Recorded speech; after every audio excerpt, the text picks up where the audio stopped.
Yummy! What is this? Tinulang manok.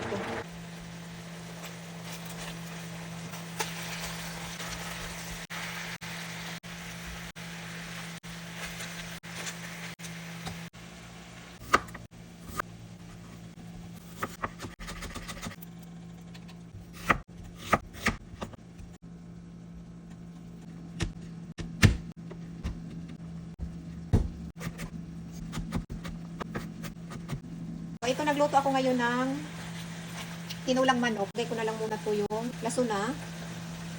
Ibudbud ko lang yung luya sa ibabaw. Mamaya ko na ilagay yung sibuyas. Wala akong tanglad eh. Asin at paminta lang to kasi wala ako ditong bitchin. Hindi ako naglagay ng mantika dito. At ngayon meron ako dito sayote. Bumili ako ng 2 sayote. At dahil wala akong tanglad, ito na lang yung ilalagay ko, dahon ng sibuyas. Magkaroon lang naman ng lasa. Ito naman din yung ilalagay kong gulay. Pichay to eh, kaso sobrang laki. Pinilian ko na nga to kasi may mga dilaw-dilaw na. Walang malunggay dito, walang sili. Kung kamay ko, nagkaroon kamo siya ng brown-brown. Oh. Alam mo yung mga nakikita ko sa mga ibang babae, sa ano nila, sa mukha nila, yung parang brown-brown. Sa akin, sa kamay, oh, sana matanggal to. Hindi ko alam kung nakuha ko to nung nanula ko ng parody kasi sobrang init. Malala pa nga yung init sa Pinas, hindi naman ako nagkakaroon ng ganito sa Pinas. Dito tuloy, hira mainita. Nagkaroon ako ng ganito. Balik rin ko lang yung chicken. Daming mantika. Hindi ako dito naglagay ng mantika. Kanina, after ako ito hinugasan, nilagay ko lang dito.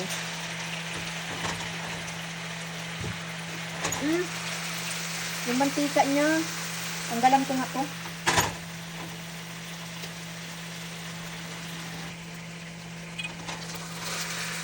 Ay!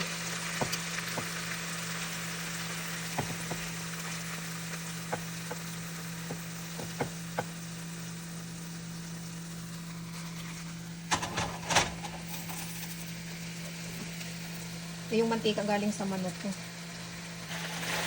Naamoy ko na yung luya, yung garlic.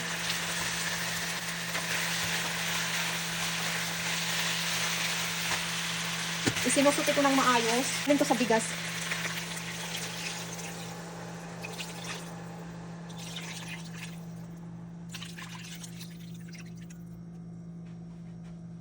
Lagyan ko na ng asin. Pwede patis kung may patis kayo. Pamintang buo. So, lagyan natin ng durog. Saan muna natin kumulo. Takpan natin. Sayang, oh. Sira na. Pilian ko. Itong isa. Tugod pa to.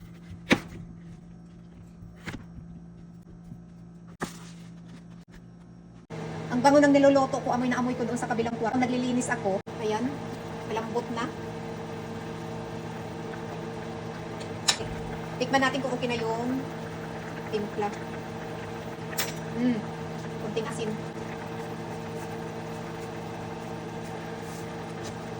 Ang hilig ko talaga sa paminta. Ito. Ayan, malambot na yung sayote. Ito yung pichay. Iuhuli ko yung dahon. Ilagay ko na din tong onion leaves. Ayan, pakuluan lang natin.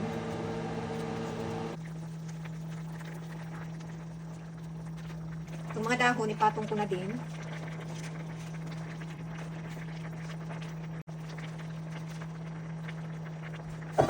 Takpan lang natin.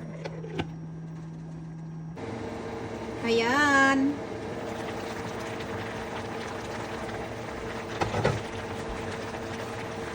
Yummy! What is this? Tinulang manok.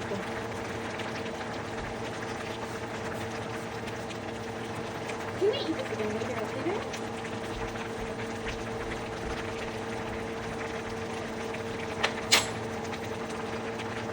Ayan, pwede na.